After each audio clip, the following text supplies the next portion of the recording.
Hi, Tyria. Happy Friday and welcome to Guild Chat. I'm your host, Ruby, and it's really awesome to be hanging out with you guys again. I appreciate you coming in and watching today. We're going to be talking about Truce, the last chapter of Champions that came out back in November, and we're also going to be talking about Power, the episode that released this week. So, quick heads up that there will be spoilers for everything. We're not hiding anything. So if you do not want spoilers, you are welcome. Just hang out, wait, come back and watch the video later.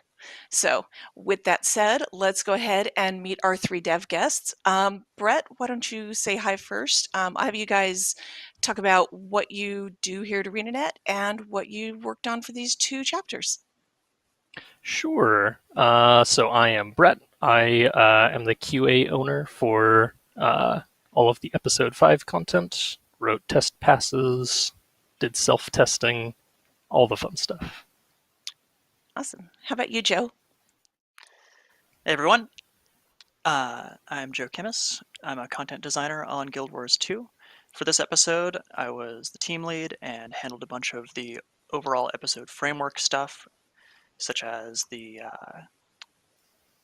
story overarch quest, some of the shared behavior in the Dragon Response missions, the Eye of the North updates and recruiting events, the mastery, and some of the reward stuff that you'll be seeing later. More on that to come.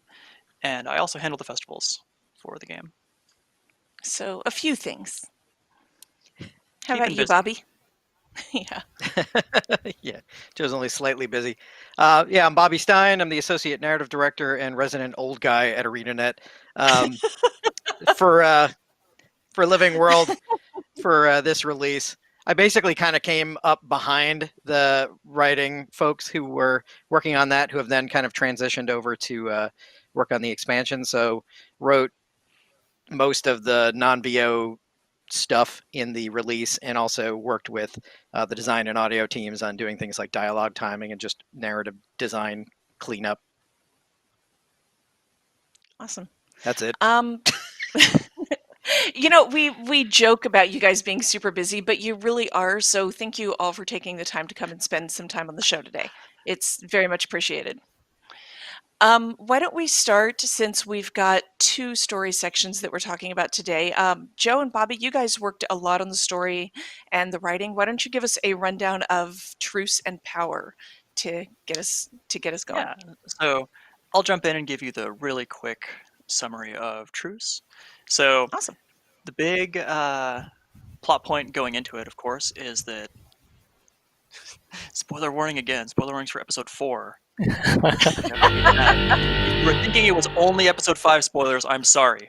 Jormag is If awake it's now. in the game, we're talking about it. Jormag was awakened in episode 4, and that is causing its sibling dragon Primordus to awaken as well. And as we enter the episode, going to Radasum to find out more about that with Timey. Primordus is a major threat, right?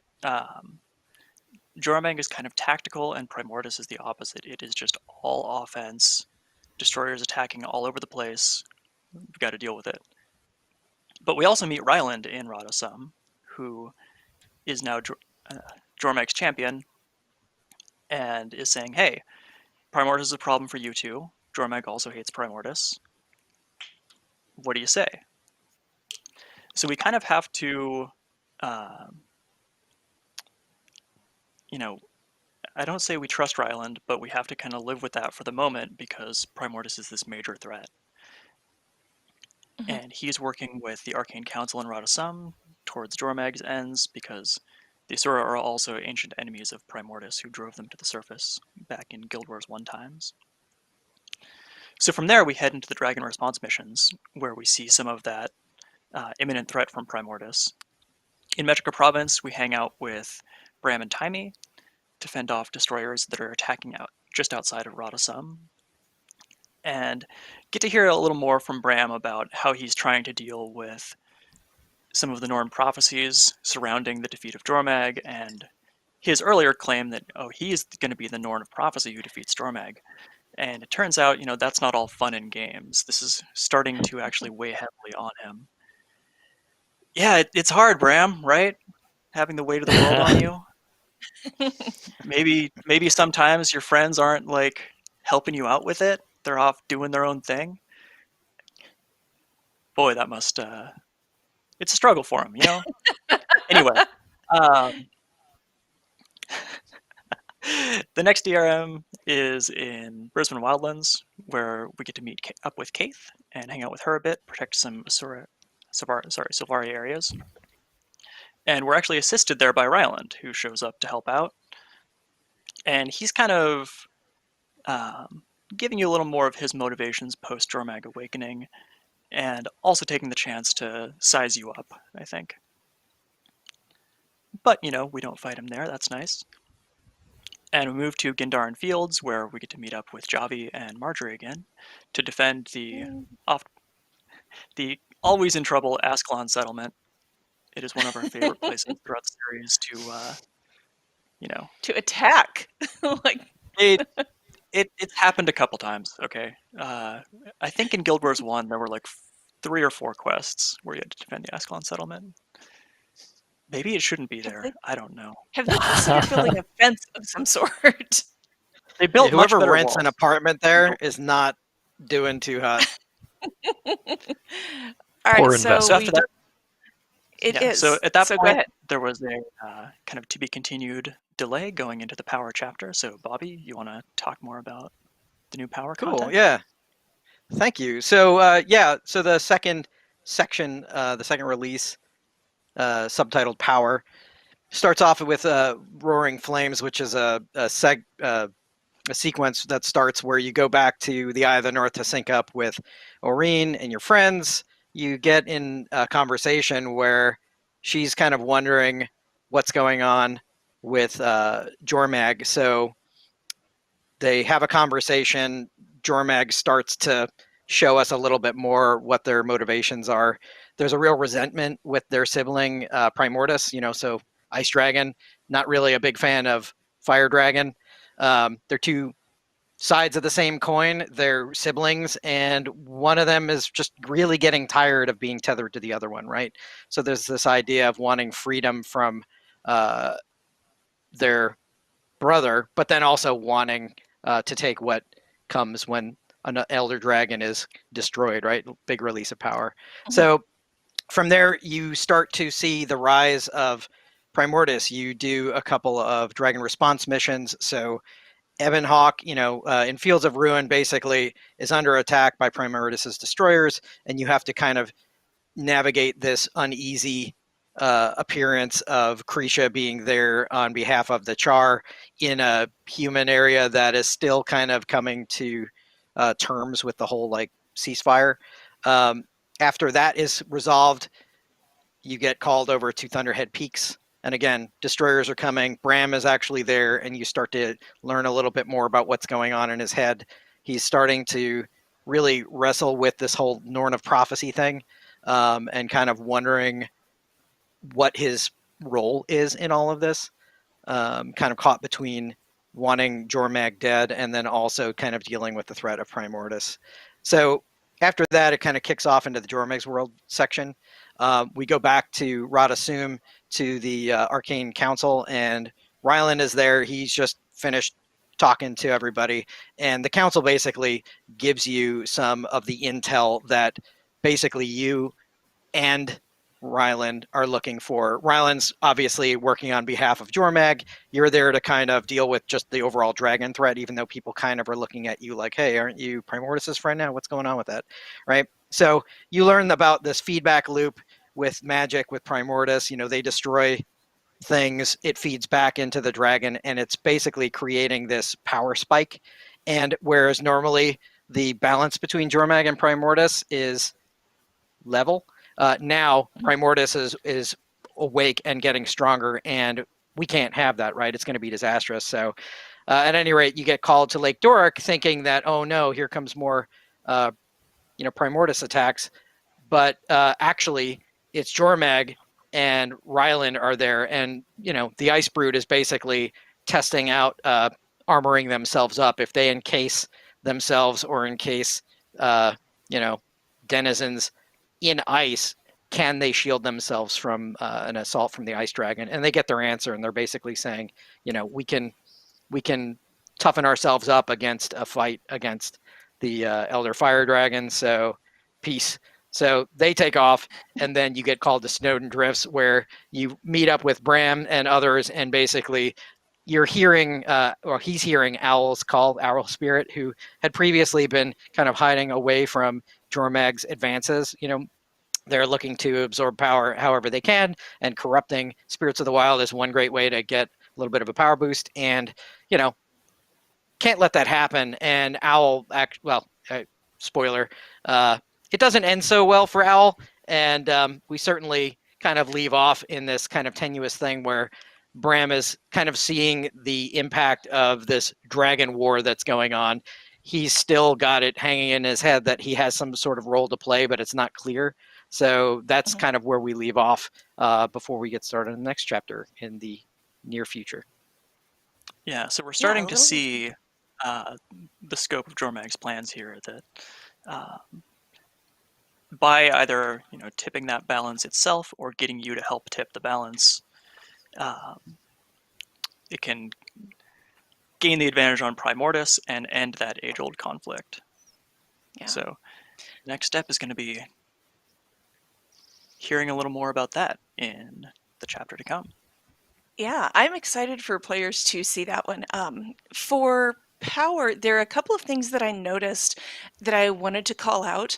I jumped in just as I could. I've had a super busy week, so I've been just like playing at weird hours. I got up at like 5 in the morning to finish it one day.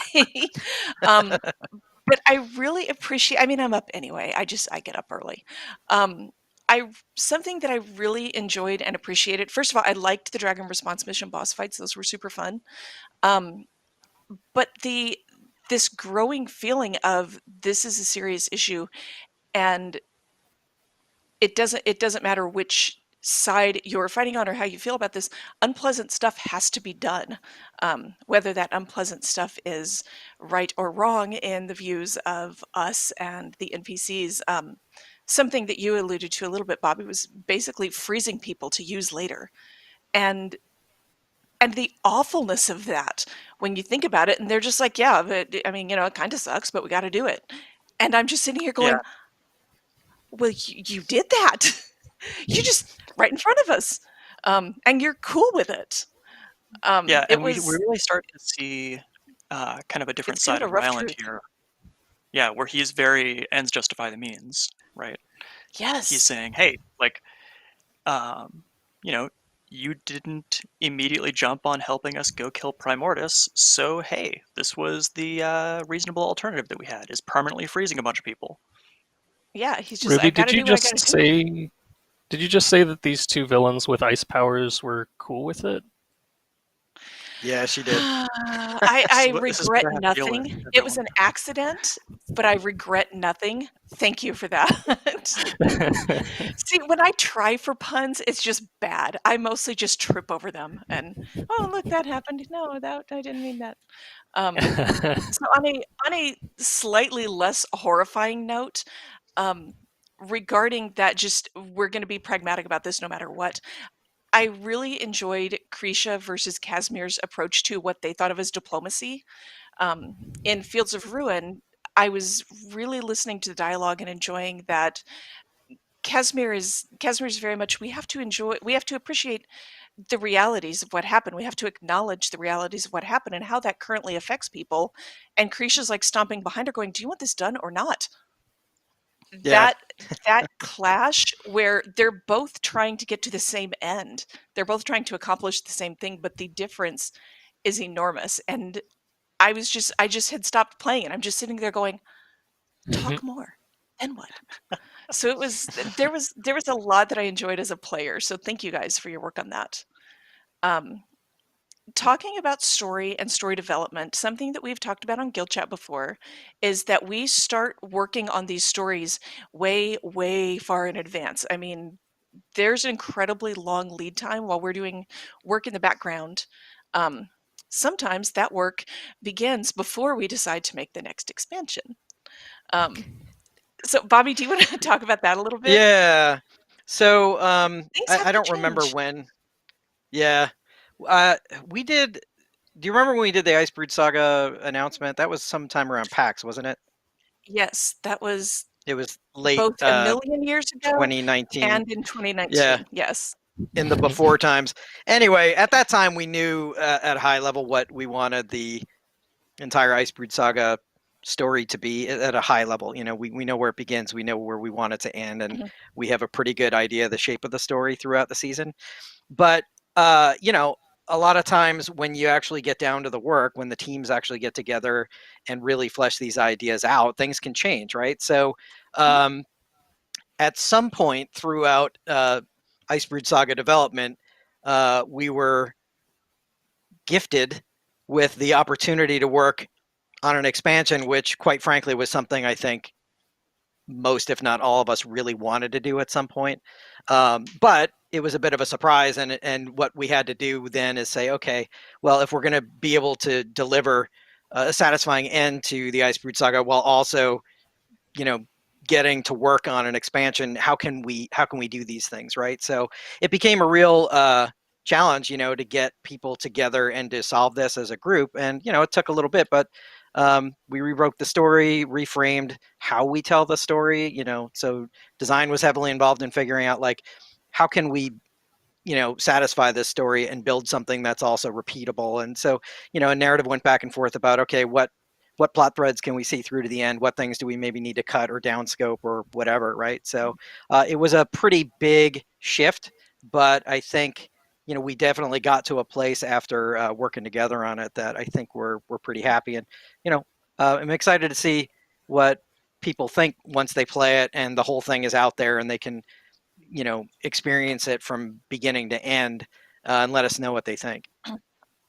Oh my gosh. Yeah, there's this loop when we're working on things like expansions where there's this brief time where it's such a relief to finally be able to talk about it and finally be able to tell you guys, "Hey, this thing is coming."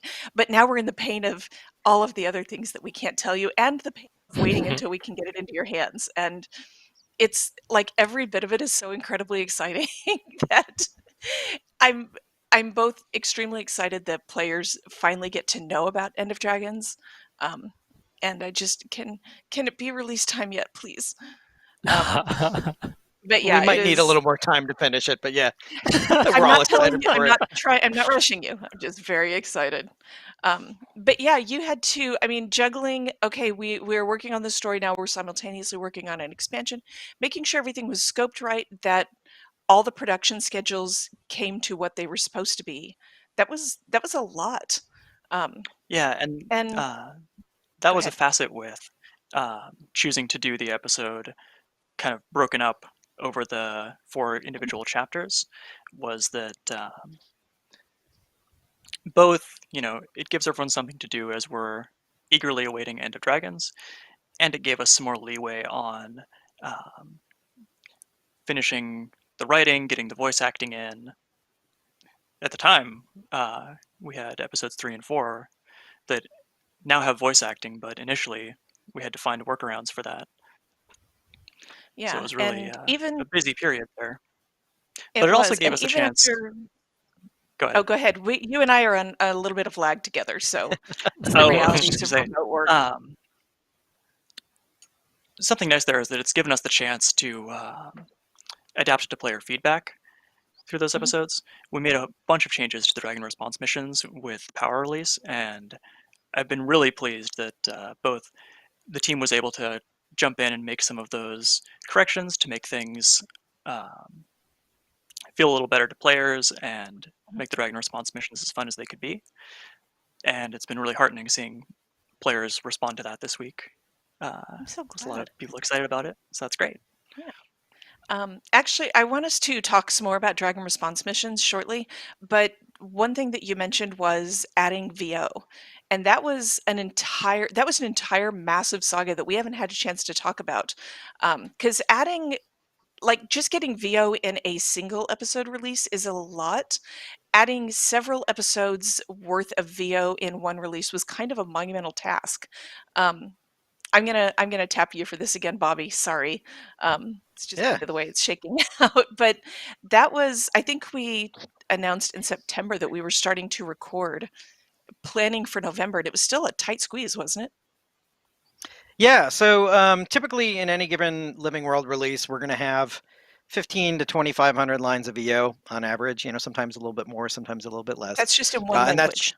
that's just in English, yeah. And then we have to translate it and record it in all the other languages that we support with voiceover, right? So it really can add up. And uh, when you have basically 3+ episodes that you're trying to record all at once, it starts to balloon. So things that would normally take, like, let's just say, for example, before COVID, it would take us a week to record VO for an episode, a week and a half, something like that. Maybe it takes a week and a half to 2 weeks to do it remotely because things are a little bit slowed down. We had to get remote recording kits that had to be delivered to the actors' home studios, and then we had to patch them in with the engineer, and then we're all on a Zoom call or whatever. And long story short, it took us longer to do an episode anyway because we were working under COVID conditions from home. But then when you stack 3+ episodes on, and the reason I keep saying 3+ is because episode 5 is bigger than a normal episode. I'm not gonna get into the specifics, but it was more than just doing one more episode. So There was also the anyway, having to fractal. do that. What's up? There was also the fractal. Yeah, there was that too, right? So we had a lot of content that we had to do, and we chose to save it all up and do it at once. So we were basically recording for a month straight. We were on the phone with a different actor or multiple actors every day, and with the studio engineers down in Burbank and the voice director and whatnot. Actually, Tom did a bunch of the voice direction for this too, but yeah, so it was a lot. So instead of being like 2,000 lines, it might have been 6 or 7 or 8,000 lines when you add it all up, right? Uh, when you do that, there's a lot of files that have to be cut, that have to come back, that have to be imported, they have to be normalized and audio processed, they have to be QA'd, they need to be hooked up by designers, the writers have to, like, there's a lot of work that has to be done. And when it all, when the train kind of crashes at the station, there's just a lot of work that people have to do. And in order to get it ready, well, and here's the other thing, we had to undo all that Simlish stuff that we had, the characters that were sort of as a fallback. So they're like, when they're talking and giving their speech, and you had to read what it said, right? We had to undo all that and then rehook up all this new stuff, time it out. And thankfully, we had a small army of people who dedicated about a full week. So normally a team of designers and writers and QA, like, everybody's doing different portions of the game. Everybody was doing VO finalization on top of each other for 3 episodes worth, and it was scary and hilarious. And I had to give a crash course on how to do dialogue timing to, like, I don't know, 15 people to all just go, okay, here's how you do it, go. And of course there were little mistakes that got made, so then there was a lot of bugs that came in. So thank you to everybody who assisted in that. Brett, I'm looking at you, and Joe Thank too, you, because I know QA. that You're like, oh, yeah, a few little things, huh? yeah. So all said, this was an interesting time and way to do all this stuff and to play catch up. But at the end of the day, I'm glad that we went through it. But it really was a lot, a lot tougher than normal, and I think a lot. This is how the sausage is made, and it's sometimes kind of an ugly process. So, but we got through it. Yeah. Something else that we had mentioned about that just internally is that we have a fairly large voice acting cast. So it's not just like, yeah, we need to get like a couple kits out and coordinate with a couple of actors. We had a whole lot of actors to coordinate, which kind of helped that ballooning that you talked about. Oh yeah, So in the end, I think it in was a a Herculean effort. oh Oh, go totally. ahead. Well, in a typical release, I was going to say we usually have, you have to count on all 10 player character actors, right? So that's 10 Mhm. people right there always. And then the additional cast, you might have like another 7 to 12 actors on top of that. But when you're doing all these episodes that might not have the same characters in them, it goes from like 17 to 22 actors up to like 30 or 40, right? So over the course of a month, well, and the player characters always have a lot of lines. So, multiply any player line times 10, and then you start to see how the scope really gets a little nutty. Mhm. In hindsight, maybe having 10 voiced player characters, as chatty as they are, might not have been the wisest choice for us, at Well, least in terms that's of, yeah. But, yeah, that's something I that mean, I don't regret it, but it struggled is a with for a while. big undertaking. So, yeah, please be thankful. Please. It is a lot of work. It really was, and for the players, I know it was really hard for you guys to wait, and I know we saw a lot of people. We had what Bobby called Simlish, and I will never think of it otherwise again. But we had like those grunts and those noises in there to help guide players to where they needed to be in the absence of voice acting. And I know it was a long, difficult wait, and I know that kind of got under some people's skin a little bit. So we are super thankful for your patience while we got all of that stuff spun up. And on the Yeah, ArenaNet side, huge we are thanks to super everyone thankful for for the massive effort you guys made. yeah, Yeah. yeah. Very So Huge appreciated. thanks to everyone for sticking with it and being Yeah. understanding. yeah, Glad that we got it to you. thanks to all of you. Yes, so glad we got it to you. I wish you guys could have had a party when you got the last of that kicked out the door and we are done with this job. Um, so Lots yeah, of thank you individual guys for that parties. Yeah. very much. Um, so back to Dragon Response missions. Thank you for helping us cover that, Bobby. Um, Joe, you talked a little bit about how it was nice to have the time to work on Dragon Response missions and kind of respond to player feedback. But going back to the locations, especially in this latest one, do you want to talk about how you guys choose these locations?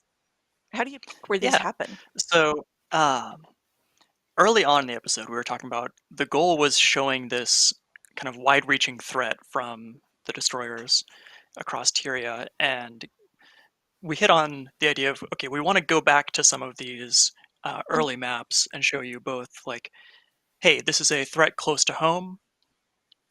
Like the destroyers are attacking places you're familiar with, places you've been before, and also getting to see some of like, hey, how are these areas doing? Can we put kind of a different spin on something you've seen before, or get you to go somewhere you don't normally run off to a lot? So, for some of the ones in the initial release, like Metrica Province was a great example of one that really early on we were like, well, the first instance we know the story is going to have us in Radosum so that we can get everyone together and meet up with Timey, learn about this threat. We want to have an attack on Radosum itself, so having you there defending kind of the gates of the city in Metrica Province was like one of the first ones we really nailed down. There was actually kind of a really fortunate thing there that something else we wanted out of mission locations was, is there going to be a good place to have some of that destroyer aspect set piece, like mhm. a lava cave or an existing destroyer event that we can um, sort of harken back to. And for my part, I had actually completely forgotten there was a fire cave right next to the Asuran starting area in Metro Province. And one of our designers pointed out and was like, "Oh, this is great. We can put stuff here." And I'm like, "Wow, that is great. That's really lucky."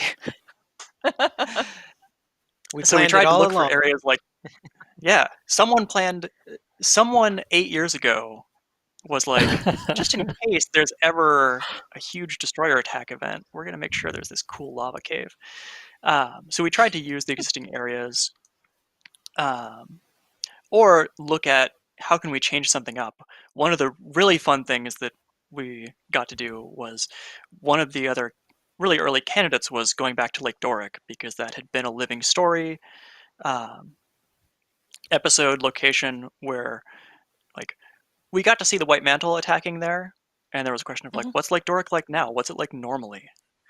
We didn't quite get to show you what it looks like normally, but um, we were asking ourselves, can we raise the water level there so that you can have the kind of the normal experience, like if the dam is rebuilt? And there was some back and forth on that. Changing the water line is actually like kind of difficult. And we hit on the idea of, okay, well, this is going to be one of the maps where we start to see Jormag turn and start to see some of the fighting the Icebrood and the Frost Legion, what if it's all frozen over? So we rebuilt that lake as a giant ice sheet with this massive ice crystals there. And it's really, really cool. When we got to go in there for the first time, we were like, oh, this is incredible. Like, it really changes the feel of that map, and you get to be running around in that lake area that normally you kind of just run over to get to the invading White Mantle. That's extremely cool. And some of the places, just like meaningful places to play, or something that you had mentioned to me was like the Asura starting area, and we wanted that close to Radasum, but also Asura players are like, hey, wait a minute, you're burning my starting zone. That's Again, Yeah, cool. yeah. one thing our designers did a really good Yes, job on Brett. was importing a lot of the trying to take a look at those areas and say like, okay, which NPCs should still be here? Like, let's cast some of them as the innocent fleeing civilians and people you have to go rescue. One of my favorite things about the Metrica Province one is that during the boss fight, you're actually aided by several golems that appeared during a really early open world event there.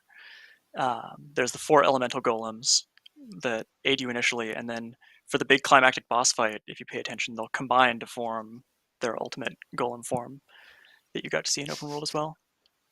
This is the worst Voltron ever. It just hurts. So we talked briefly about you guys were able to have that time to change the new Dragon response missions in response to player feedback. And Brett, something that you had mentioned was that can still be tricky, even though you have that extra time. Yeah, so there's extra time in between all of them, but I mean, stuff still gets finalized at a particular time, and responding to feedback, being agile, it can add risk to a release, and I'm really glad that we made the changes because obviously they've been appreciated, and it's just really cool when putting in extra effort, people get to see it, and it works really well. Yeah, it's nice. It's nice once it's out there and you can see, okay, yes, this work paid off. People actually liked it. Excuse me. All right, break for a cough. Well, it's the added work was appreciated. I know I mentioned earlier, just speaking as a player, I had a lot of fun. So why don't we talk about some of the behind the scenes stuff from development? Just some of the, because it can get a little bit weird there in the background. Brett, you had talked about while you were testing a Crystal Bloom faction recruitment event, and you were kind of flying Yeah. solo there for a short amount of time. Yeah, we had all of our QA resources allocated to different things when we came to testing the global events. So I ended up in a situation where there was no one to cover checking the achievement for doing Dragonfall. And thankfully, we still had documentation from when that season ran. So I found out that as long as you have access to multi-client and the debug commands that were set up back then, you can solo the event, which is a very unique experience that I don't think very many people get to have. Yeah, kudos to Nick for extremely, extremely good testing notes. You did But all you of Dragonfall by soloed, yourself. yeah, Yeah, you soloed it flex emoji. with cheaty QA tools. Now, but you had help afterwards. I'm trying to remember Yeah, who you said stepped in, but you did have help for the Sam next Clark rounds of Wilson, testing. who Yes, is thank you, currently Sam. in charge of testing festivals, but he had some extra time and helped me out the second run through of that. Yay. Well, thank you, and thank you, Sam. Going back to Eye of the North, Joe, do you want to talk about the table So this special is a project? story about something with the whole faction recruiting events that we worked on. Um, something we really wanted to show was have some kind of visual representation in Eye of the North of which factions have joined you, who's here to help, and get kind of that like everyone is coming together even after the events themselves have ended and some of the NPCs have shuffled away or gotten merged into the generic vendors. So one thing I hit on was adding this, kind of round table there in Eye of the North where all of your initial friends are there who have shown up to help you in the Dragon Response missions, and then as each faction is recruited, they have kind of their representative who initially is over in the center area handling the recruitment event, and then once it ends, they go over to the war table and kind of join there, and if you have any questions or like need to go catch up on their particular lore, you can still go talk to them so you don't miss out on any of that. And managing all of that, having those NPCs appear at the right times, some of them, like Krisha and Logan, if you notice, aren't there when you're at the story step where they're about to be in a response mission. So there's a bunch of little details there that had to get sorted out and make sure they all work with the different chapters coming out and stuff that is on a certain timetable. But it was a lot of fun, and there's a lot of good details there with going and talking to the NPCs. Bobby wrote a bunch of incredible dialogue for characters like Lord Farron who are helping you out there. It was all terrible. Logan's dialogue is my favorite. In the best way. Something there that when I had the initial version in, I was like, okay, I need to do a little extra effort here, was Flunt is the Asuran representative there. You've met him before in previous seasons. He's a very helpful bureaucrat. A beloved character. He's great. He's great. To all. He's got a good heart, maybe. Ish. Okay. I didn't even think he had a heart. He helped you the one time. I was really, really impressed by him.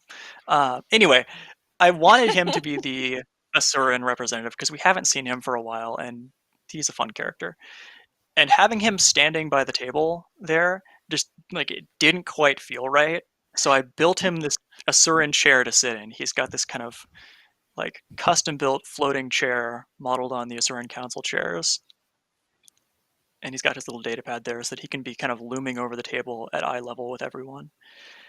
And the contrast there that I really appreciate is that the Crystal Bloom representative is also an Asura, and they're just standing there next to him, like trying to peek over the table. They don't get a chair. Flunt only brought the one chair. Sorry. It's an extremely Flunt thing to do. Yeah, there's a little bit of subtle storytelling there. Yeah, it's very something much else like early guy. Something else with that table was that every single tester I've seen, and every like time we went to Eye of the North, where I was like, okay, everyone, like take a look at this table that we spent a bunch of time on. Like, how does it look? Do you think this looks appropriate? Like, talk to the NPCs. Everyone jumps on top of the table. Like, everyone's first reaction is, I'm going to get on top of the table and like start emoting at the NPCs and dancing. And we went back and forth a couple times on like, okay, like, do we push people off the table? Maybe there should be an invisible collision there or something so that you can't stand on the table and ruin everyone's immersion. And every time I put something like that in, I would get feedback saying, oh no, I want to stand on the table. Just let me jump on the table and like crash in all of their war plans. So we eventually decided to just let people have their fun and run around on the table. So enjoy that. Yeah, you heard it here first. Player characters in Guild Wars 2 are on the table. Hey. Oh, thanks, Brett. Actually, yes, I can't be here. No, come back. Yeah. You know what though? We can confirm player characters. So yeah, sure. Yeah. Mm-hmm. Something surrounding that was that I want to talk about was selection of the different ally factions was something that we had a lot of discussion about because the player character has a whole lot of allies. You've been helping people your entire career ever since whatever your starting event was. And there are so many different factions and races and allies who have come to your aid at one time or another, that even though we wanted to have this kind of big, like, okay, like all of our old allies are coming back for this big confrontation with the dragons, Literally we all had of to them. pick and choose. So like one thing we decided early was the Pact and its forces are just going to be considered kind of baseline. Like they're not going to have a big event. It's just the Pact is always on your side. They always have forces present here and there, and we actually ended up making them be the reasoning for some of the challenge missions, is that the Pact is helping you less if you opt into challenge missions. You're diverting forces elsewhere. The same goes for the different races, kind of normal defenders like the Seraph and the Wardens for the Sylvari. They're all kind of the base factions that help you out in the Dragon Response missions, and then as you recruit people, you get more. But those ones are all just always there. So we had to pick which ones we were going to have recruited, and I can't spoil them, obviously. I don't want to tell you what's coming up.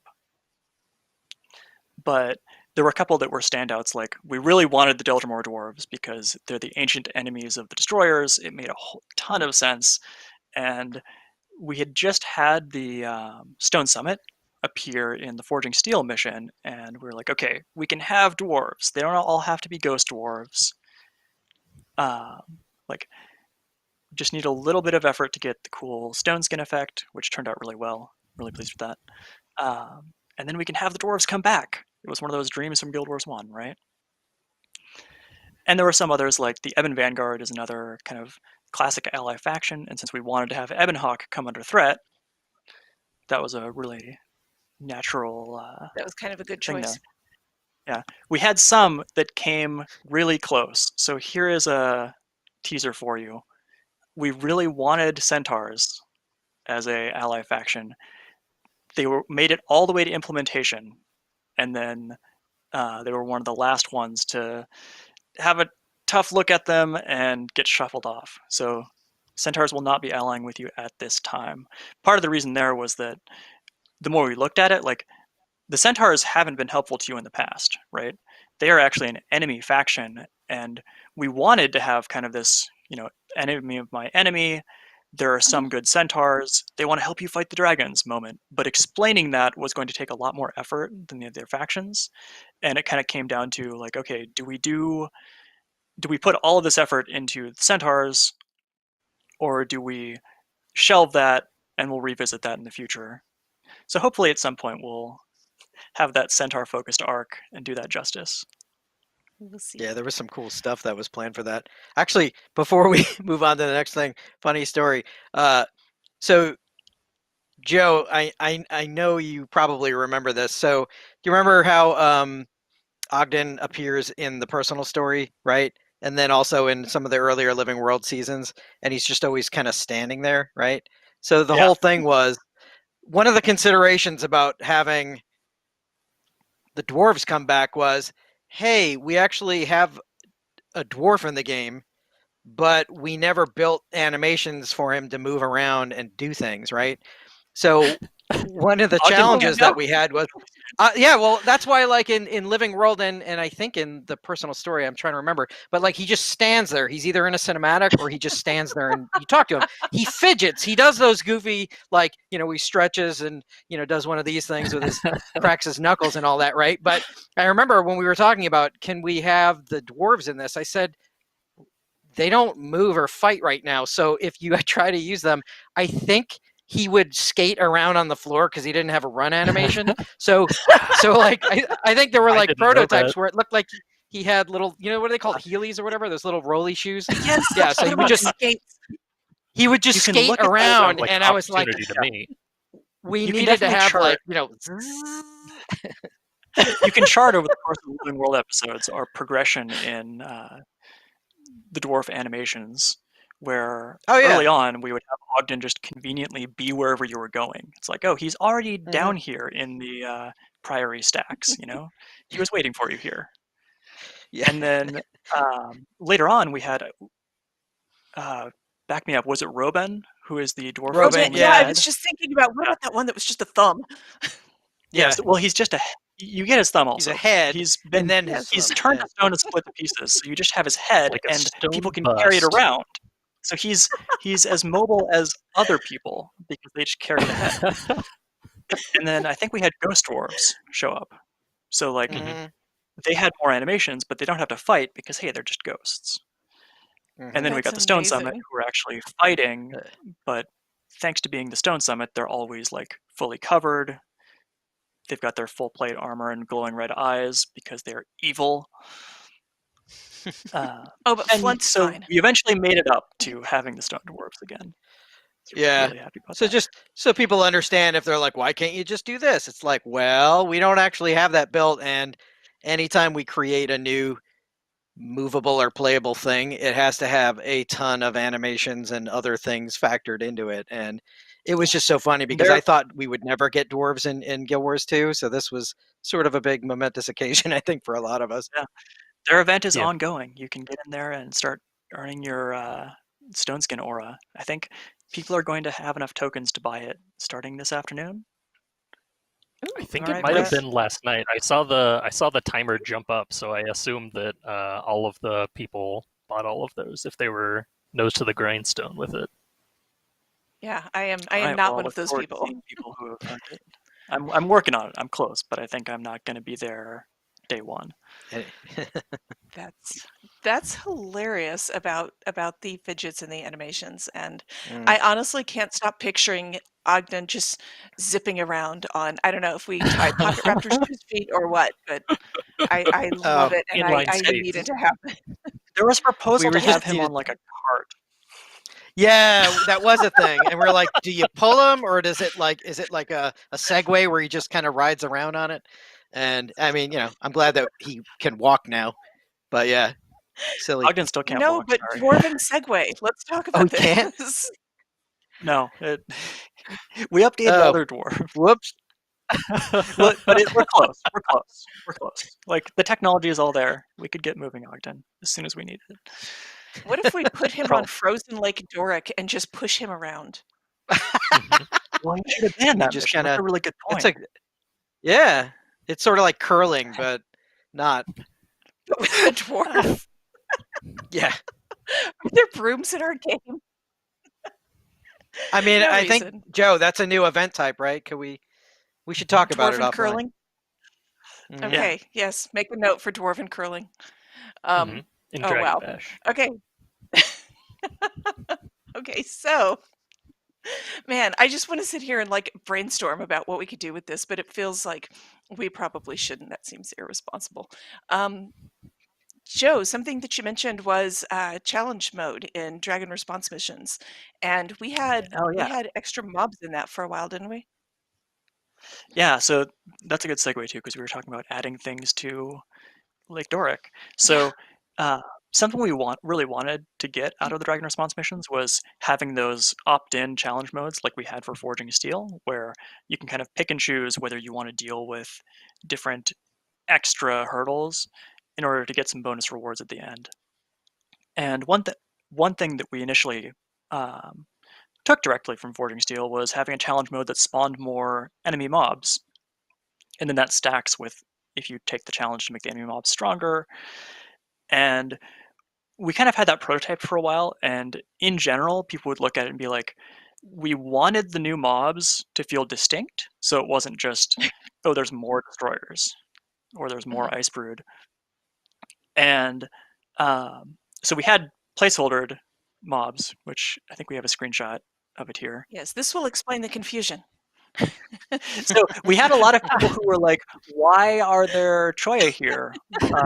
Or in other areas, it was different. It wasn't the Choya everywhere. There were like spiders and like different things that you can Mhm. counter, and it just felt confusing to people. They were like, "Why am I dealing with the ogres here in Ebonhawk, for example?" Mhm.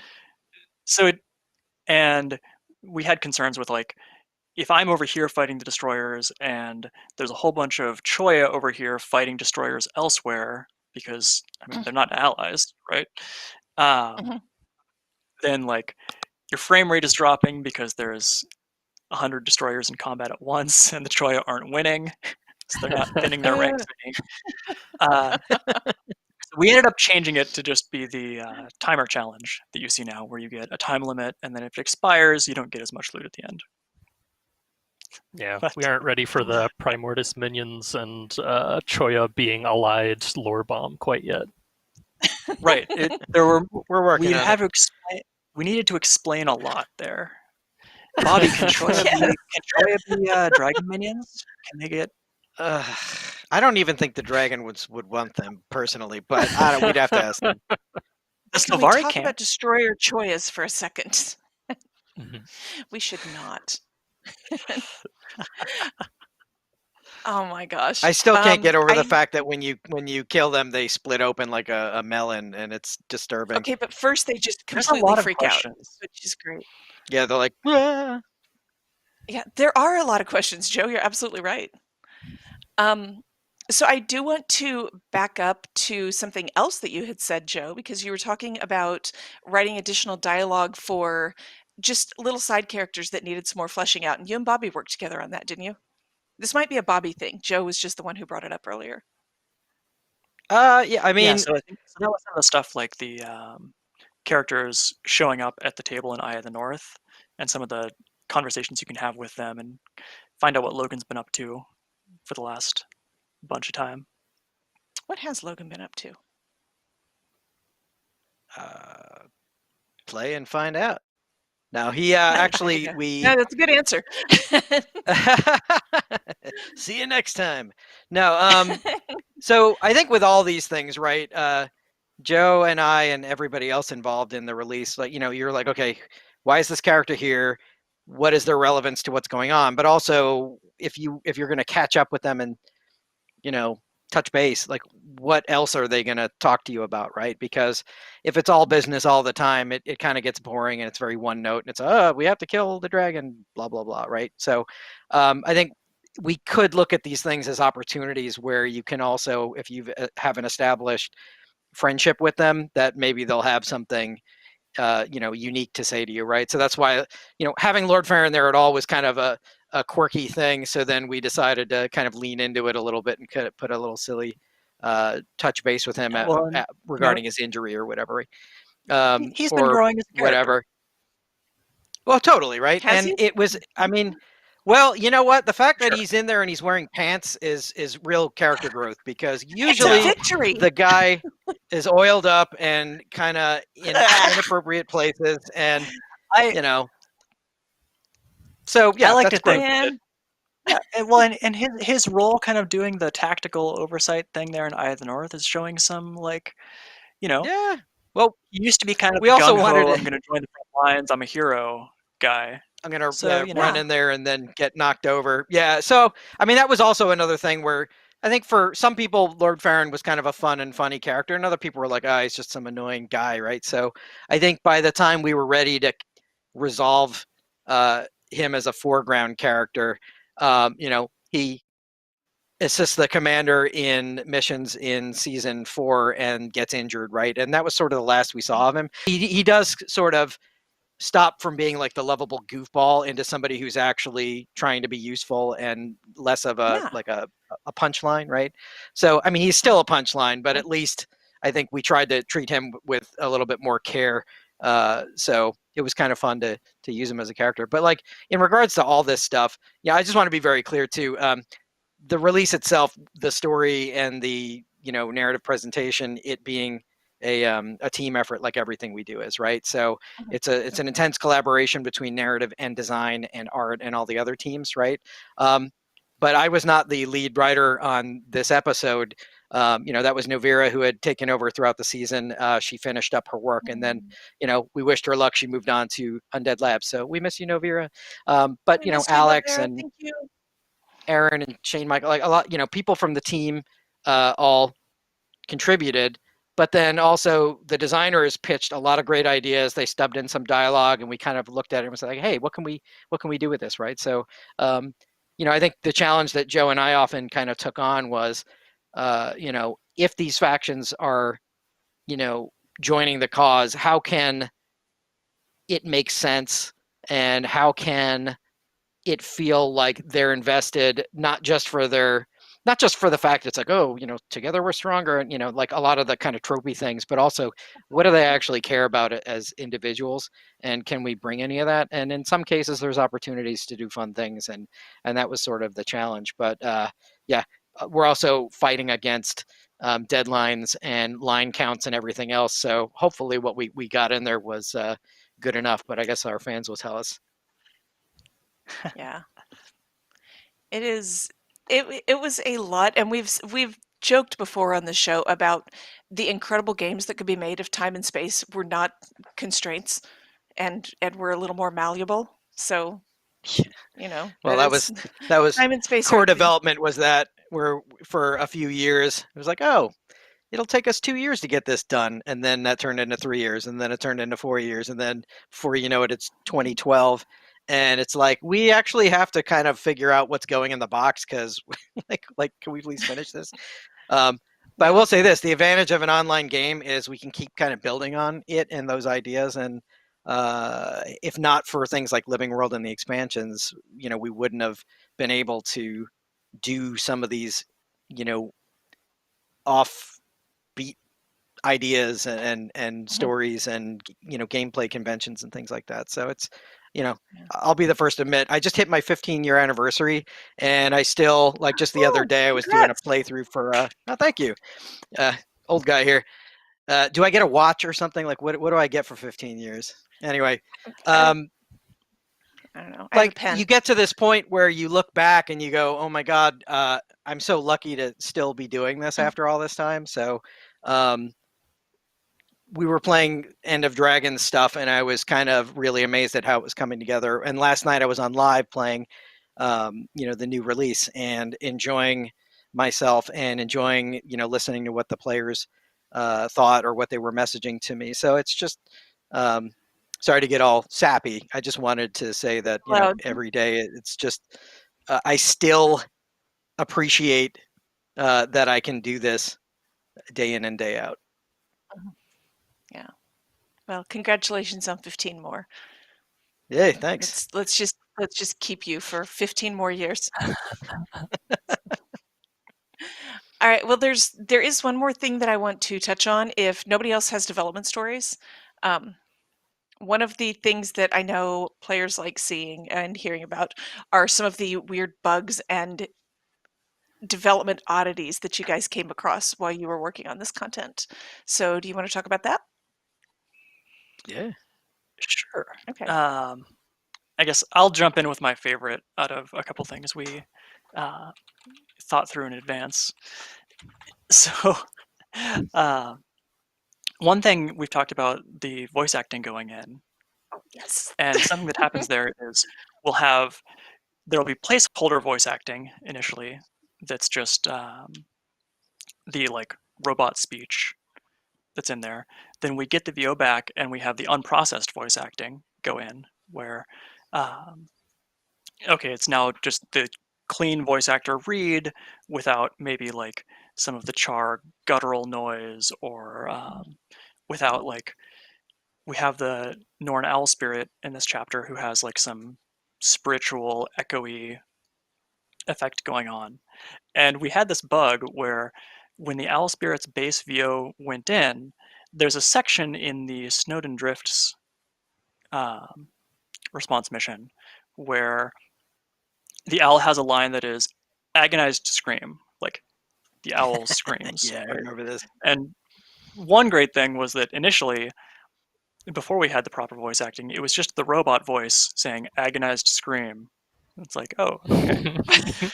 Um, but to get the actual like owl spirit screaming, we had the voice actor do a bunch of takes, right? Because like um, when you're in the studio recording, you don't necessarily know like, okay, this is exactly the kind of scream we want. So instead, they were like, hey, just scream for a while, like give us like 10 different kind of screams, play with it a little, Mhm. and we'll figure out we'll we'll cut it down to the one we want, or maybe process it a little. It'll get sorted out. So when we had just the base voice acting in initially, I got this bug where um, one of our QA people was saying, hey, this dialogue is like way out of place. Casimir starts giving Bram her kind of like, like spiritual guidance, we've all needed it, speech in the middle of the boss fight. And I'm like, okay, that's weird. And I look at, they Not have, right they now, had this Casimir. recording of it, and I look at it and I'm like, okay, the problem here is that the owl spirit is screaming constantly during this. Like, so the owl spirit's scream, instead of being like a 1 second, oh, you heard this agonized scream, was like a solid minute of the different takes Oh, on the scream. a file with all the screams end to And it end. caused and it caused the whole dialogue to get offset, right? Everyone following up on like, oh, I heard that scream. Happened substantially later in the mini and until then, you just had this continuous owl screaming in the background. Fantastic. And I was I'm like, glad we fixed it, but it's funny. I think that's the real problem here. Like, Owl, are you okay? You don't sound. yeah. So you Al is can imagine that when you get extremely to not that point okay. in that mission. Imagine if the owl screaming went on until the boss fight. You can picture it for Oh boy. yourself. Another one that I Al, really liked. So we had Ryland, for whatever reason, is a character that shows up in Eye of the North a whole lot of times. And there was a situation you could get yourself in if you're on a particular story step for Forging Steel, a particular story step for episode 5, and also we're only partway through your achievement for talking to Bangar in Eye of the North. You could have up to 3 Ritlocks all standing next to each other. I think we actually have an image of that as well. Multiple Ritlocks. So I only got a picture of the 2, but just imagine that there is a 3rd Ritlock within sight range in the hallway behind this. That's his brother. I think that's Ritlock, other Ritlock. Definitely we don't not talk Ritlock. about him.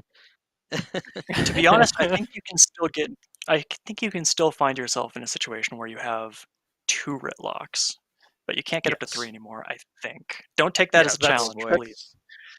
That's just standard Joe, that's definitely for, not going to happen. It was all a dream. Actually, Oh my gosh. I got one for you. Some of them So are clones.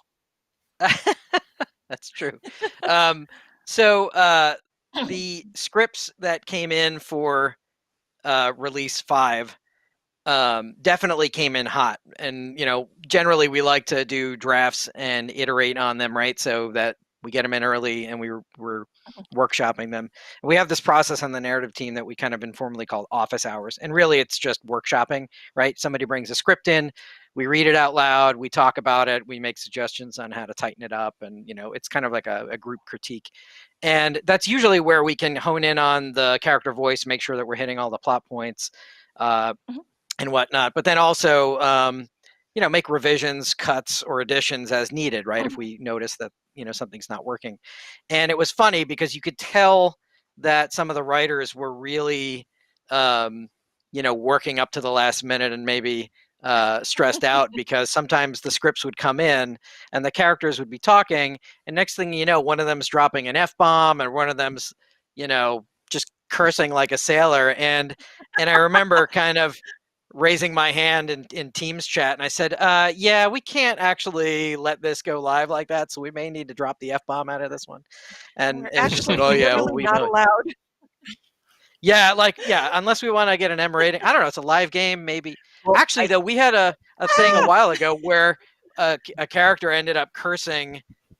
Like, we had an outtake where they said, I'm getting too old for this, and the wrong file got imported, and it was live for, I don't know, maybe a week or 2. So it was funny. You'd go to this event and the character was like, I'm getting too old for this, and then we're like, yeah, it was a little bit of a mistake. Because like the actors, when you're in between takes, they will sometimes, have some fun with it, or they'll ad lib, or they'll be kind of goofy. And, we could not publish or, otherwise show all this stuff. In fact, I don't know, 5, 6, 7 years ago, I worked with the audio director at the time, and I said, let's do a supercut of all these outtakes.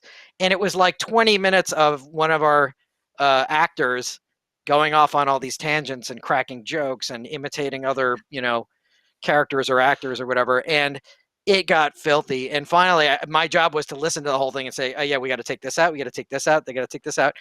And the audio director's like, but then like the whole thing is gone. I'm like, dude, we cannot, like, no, this cannot go out live with. And it was John DiMaggio at the time. So Canuck, and he's cursing like a sailor and making all these really raunchy jokes. I'm like, no. Like maybe when we're all like out of a job, we could like leak it, but no, we're not putting this out under the company brand. The rule is I that think we I can still be remember PG-13 that. with one F-bomb, right? Wait, what's up? We have to. I was I saying, think I remember that because go Eve ahead. was talking to me about that way back when, and Oh, yeah. because she came to me and she was like, "Hey, I don't know if this is something we can do, but I have this file. Is this something we could like release as an outtake?" And I listened to it. I was like, "That is not something that would like. I'm not even being no fun person. Like, we actually cannot do that." But Yeah, I remember it's listening to that, and I started laughing, and I was like, "Whoa, that's a lot." So yeah. yeah, They like to have fun. Sorry, Joe, they you were do. saying something? Oh, I was saying it's still PG-13 if we have just one F-bomb, right? I think that's the rule. Is that how it Yeah, works? maybe now. I don't know. We'll Yeah, have That to might ask be an we urban haven't used it legend. yet, production. so stay I don't know. tuned. We've got that up our We always sleeve. say that, like, when the game actually ends, when you get to that final story moment, yeah, that's when we'll drop it, and Yeah, then screen goes black. We uninstall the game, and it's like it never happened. harsh. Oh my gosh. So yeah, you had to fix that in the script before everything went live. Oh yeah, Um, and I would say some of the character dialogue's gotten a little saltier over the years, but you know, we do need to kind of comb through it and police it for either language or even just like tone or voice, right? Like, because some of the characters can get mhm, a little colloquial and they might say things that might sound a little out of place in Tyria. If it's a character trait, then sure. If it's just breaking character, then that's something we want to try and avoid. And, sometimes things sneak in, but other times we can successfully kind of pull it out for tonal reasons and replace it with something that's a little bit more appropriate. And yeah, yeah, definitely. I often feel like the destroyer of fun sometimes when I tell people, like, please don't put this pop culture reference in, or please don't have the character curse like this or whatever. But it's the job. I've done worse. Yeah, yeah. All right, so what else? I think we had a list, didn't we? Um, we Joe, how about Yeah. the one with the stone Uh, skin infusion? Oh yeah. well, unfortunately, we don't have a screenshot of this messing up, so you'll have to kind of imagine it. But the stone skin infusion that I mentioned you can earn right now, or finish earning very soon with the dwarf event. Um, it has a whole bunch of custom tailoring for the different races, because to get a really nice, like, you've been completely turned to stone kind of effect on you, the artists had to size it to the um, different like race body sizes and uh, you know limb length, what have you, to make sure you didn't have a bunch of like weird looking seams where like your arm Mhm. hits your torso and so on. Um, and we had a problem where I had all of this set up. So like, okay, you apply the infusion, it figures out what race you are, it gives you the proper um, like reskin effect on you, Mhm. and it looked great. And then I get bugs back from QA where they're like, I applied the infusion and now my character looks completely wrong. Like, you had very visible seams, the stone effect was like going the wrong way. Oof. And I'm like, what is going on here? We finally figured out it was um, after you zone, like if you move to a different map or log out and log back in, it ends up with the wrong effect. But it's fine right after applying it. So it's much like Ogden. It's fine if you don't move. Yeah, exactly. It was one of those, like, it works until it works on casual inspection, right? It works the first time. Unfortunately, it didn't work any time after the first. But we I fixed that. It should feel like be all good now. I feel like Uh, there's a parallel here between that and Ogden not being able to move, and yeah. I just If Anytime he's we just do taking something the with fusion having, out, then he'd be fine. anytime we do something yes, with having like anytime we have something where we have the like full body kind of special effect go on, that's always something that can cause issues. I think we do have an image here. Brett, do you want to talk about? We have the other stone skin, the Revenant Jade Wind attack Yeah, that turns into so oh yeah, I think that this bug has been in the game for a while, but it became front row center again because we have the Destroyer army is something that you're engaging with a whole lot. So a tester found that if you use the Jade Wind skill, it'll apply an overlay effect on whoever it hits, turns them into Jade, and Destroyers really did not like that happening to them. We have an image, Jade Wind. So all of their fire effects would turn into giant checkerboard boxes that would be flying around.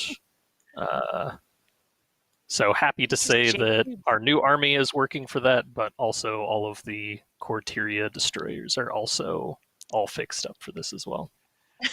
oh yeah. good. Something that we got to do with episode 5 that I was really happy about is we took the chance to kind of revisit the core destroyer army, which hadn't really been. We had the like vine touched and death touched destroyers in a previous episode, but the base destroyers themselves had never been changed since like the launch of the game. So they had a bunch of very old skills or simple bars, and they were all invulnerable to burning, which boy, on some of my characters, it's just been the bane of my existence. So the new destroyers are not invulnerable to burning, and that's just you can always make something burn, right? You just Heck got to yeah, work harder at it. If you're curious My about it, go elementalist ask the thanks you. Eye of the North. same. Yes, anything can burn if you try hard enough.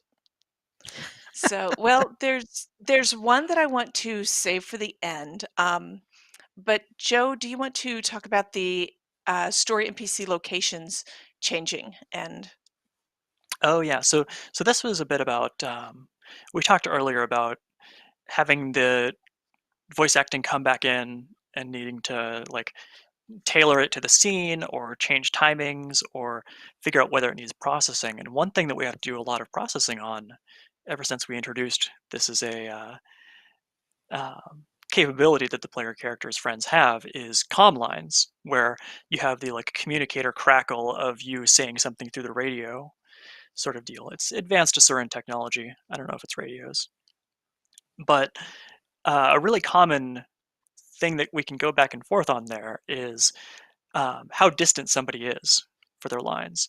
Because if you load into the map and Logan is supposed to be somewhere else, then it makes sense for him to be uh, doing the communicator lines. sure. We had an issue where some of Logan's lines in the Lake Doric Dragon Response mission had that communicator processing, so that it sounded like he was on the radio. But then in the process of design feedback and arranging the mission, we actually ended up changing it so that Logan was next to you at the start and he wasn't off somewhere else. And so we got this bug where you load in, you can plainly see Logan in front of you, and he's like doing like, "Hey, Commander, like I'm on the radio here, and you need to know about all these Icebrood." And Gritlock, standing next to him, doesn't have the processing, and he's in that same conversation. It it created this really interesting kind of passive aggressive thing where Logan is talking to you over the communicator, like he doesn't want to like actually talk to you, right? And Gritlock is standing there like, "Yeah, you should go help out." Ritlock, you tell the commander that Logan's Yeah, mad exactly. at him and he doesn't want to have Yeah. dinner. Yeah, I think Logan is still a little bit upset about Dragonfall. Like, I don't think he felt included. Oh my gosh. Ever since Well, you were like, "All right, it's time to go kill Kralkatorrik," and Logan's like, "You'll need good old Logan Thackeray for that, right?" And you're like, "No, nah, this we is got just this. me and Ritlock. Thanks." There was I another one like in that that same so much. instance where the player character actually spoke to themselves over the To community. themselves yeah. on comms. Yeah. We had some lines where you were talking and it was coming out of your like backpack with the blue text, as if you were speaking on the computer. We should We do had that. actually that same thing happen in the Ascalon settlement thing where you'd come in, and the idea is Marjorie's off somewhere else. Javi, I think, is right in front of you, and there's this like three-way call going on or whatever.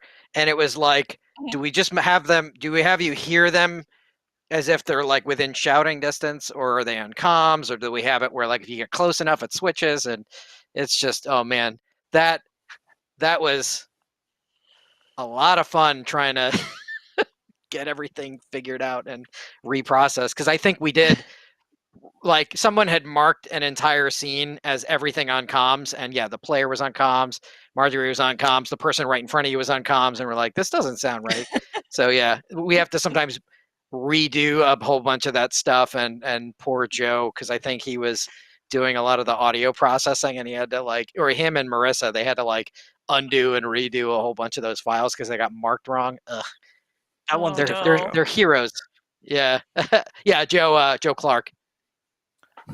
Well, that's I thank you for the gift of picturing that passive aggressive Logan on comms. Like, I'm not talking to Now him, but we he should needs to know actually do a scene where they're like on comms right in front, and he's like hiding behind a tree, or he's just like facing away from you talking on the comms.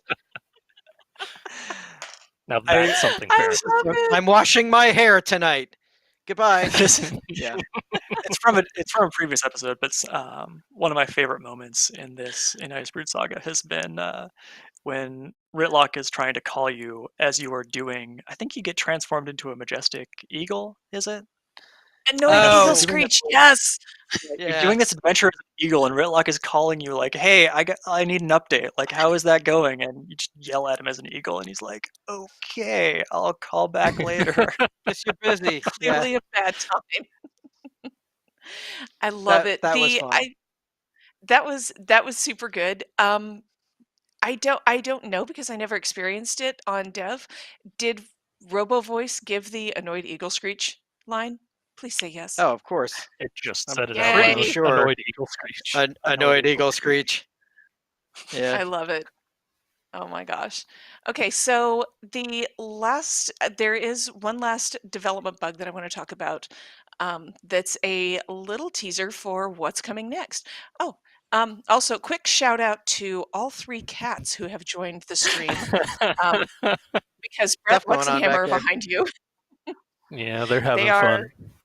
they are having a very good time. And then Joe's char is now off camera range, but yay! Hey. Thank you. Good, Oh, goody. I have the camera now. There you go. Oh, all right. Zoom in quick. Yay. Well, we can. No, watching it. Yeah. We can do this 40 more times. So my I had to close my office door, so I have no cats to share today. Maybe All another right. time. So, Um, wha- so yeah, let's talk about this bug that you worked on for upcoming content. yeah. So one thing that's coming up soon, when the next faction arrives in, I believe, early February, is being able to upgrade the Dragon Slayer weapon set to another tier by imbuing it with dragon energy. It would have been a spoiler earlier, but there are two versions of that. You can either imbue it with Destroyer energy or the Icebrood energy, now that we're fighting the Icebrood. So we wanted to give that kind of a, like, have more of a moment to that than you just crafting the weapon. So there's a special thing you do where you craft the unfinished weapon, and then you can take it into a response mission, stun the boss, and stab it with the weapon to imbue it with that particular energy. And that was something that was kind of a passion project to get, like, the special skill where you can stab your Dragon Slayer shield into the boss to imbue it with energy. And we had kind of a feedback thing there where so the way you do that is you'll get the little pop-up skill to use your weapon. And we had a question where, okay, like, what happens in the rare case I mean, some of you are going to take this as a challenge. In the rare case where you have multiple weapons, where you're like, okay, I have my unfinished sword, my unfinished greatsword, my unfinished staff, like, and I'm going to stun this boss and get him with all of them, right? You ended up with kind of this Because it works inventory on juggle everything in where you your were like, inventory. Yeah. yeah, you ended up with this kind of inventory juggle where you were like, okay, like I got to get the skill for the staff, hit it with the staff. I go back to my inventory, I double click the item, I get the skill for the shield, I hit him with the shield. And it was kind of unfun doing the inventory juggle. So what we did was we made it so that whenever you succeed at imbuing one of the weapons, it checks your inventory to say, hey, do we have more still to do? And it'll just chain into it. You'll just do this combo attack where you start hitting it with every unfinished weapon you've got. Oh, cool. And there was a bug where, because there's a lot of things to do, right? It's got a bunch of checks for like, okay, did I have an unfinished axe? Then trade the axe out. Did I have an unfinished dagger? Trade the dagger out. There was a bug where I think it might have been the dagger was trying to trade for the wrong weapon. So the trade would fail and it would still do the check and say, oh, well, we still got an unfinished dagger. Keep trying. And you would just keep hitting the boss with different unfinished weapons with nothing happening. And you'd kind of get stuck. Yeah. We have a GIF of that. So, yeah, so this GIF is actually the test where I had like one of each weapon that I was trying to go through. You can see here this is in development. Bad news, the boss is in this version, the boss gets stunned for free by those skills. In the live version, you'll have to stun the boss and then hit it with the skill.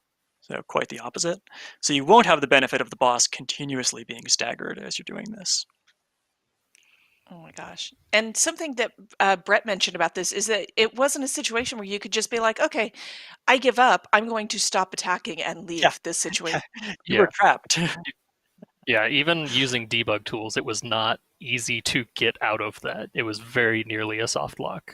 I think that the only way you could get yourself out of it is by weapon swapping, which canceled your animation. But Oh my gosh. teleporting did nothing. Trying to run did nothing. But the good news is you got it figured out, and that's coming. Mm-hmm. Yeah. So pretty soon I'm you'll really be able excited to do that combo attack on live. It looks so sweet. Yeah, I'm excited. I'm excited to see how many people try to get a big pile of those weapons. Although you can only make as many as for as long as the boss is stunned. So there'll probably be some upper bound on that, unless your group is very cooperative with stunning the boss. Awesome. Well, on that note, with a little teaser for you guys, I'm going to tell you all thank you for joining and let you get back to work unless there's any other bugs that anybody's remembering at the last second. Otherwise, I will thank you and your cats and thank you guys Their for pleasure. joining and watching us. Yeah. Thank All you. right. Thanks. Well, guys, So Have a good one. enjoy Power. We will see you in game. Bye, everybody. Yeah, thanks everyone. Bye.